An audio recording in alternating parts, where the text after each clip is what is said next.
Hey guys, welcome to Romans 13. I want to show these cheeseburger blades off. Why do I call them cheeseburger? Because they're meant to be fast and easy, something you can build at home. Here's a cheeseburger overdraw. It's done with popsicle sticks, got a couple holes in it. I'm going to call them all cheeseburger blades because they all use the same kind of design. It's got a double hole system, one to keep the blade in and one to catch when the blade's out, locking it in place. This guy has a hole to catch, but when it goes behind the locking mechanism goes over the tip of the blade, keeping that guy from coming out. So same kind of mechanism. They use springs and rubber bands. This guy has a spring that shoots it forward. This guy has a rubber band and a track system. I really like this track system. I've used it a couple different times. And then this guy has a track system too, with a rubber band underneath that pulls it forward.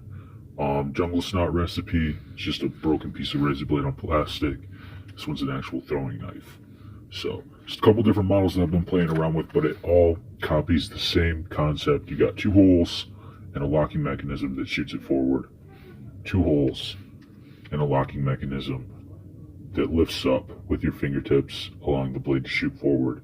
So go and give this a try. There's a bunch of tutorials on YouTube showing builds that shoot blades out. All you need is another hole for your locking mechanism. It's so easy. See that extension with the rubber band? And booyah. This goes all the way up, catches the mechanism, and we got the full extension of this tool, and that's our ℜ𝔬𝔞𝔫 recipe. Pretty good. On the blade, it kind of washed off, rubbed off. I had a bunch of different shock zones on there.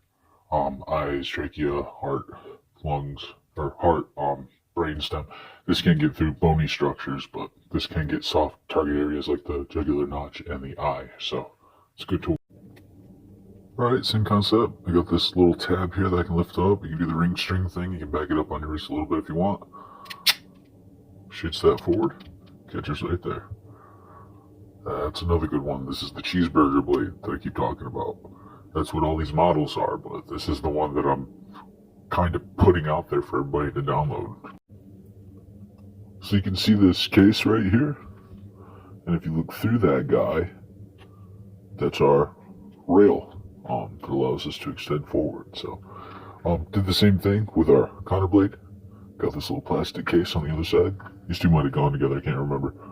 But it allows our blade to travel without anything getting between you and your wrist. So same concept. For our cheeseburger blade, you just lift up right here on this little tab, and that's going to allow the blade to shoot forward and catch this hole right here. This is a throwing knife.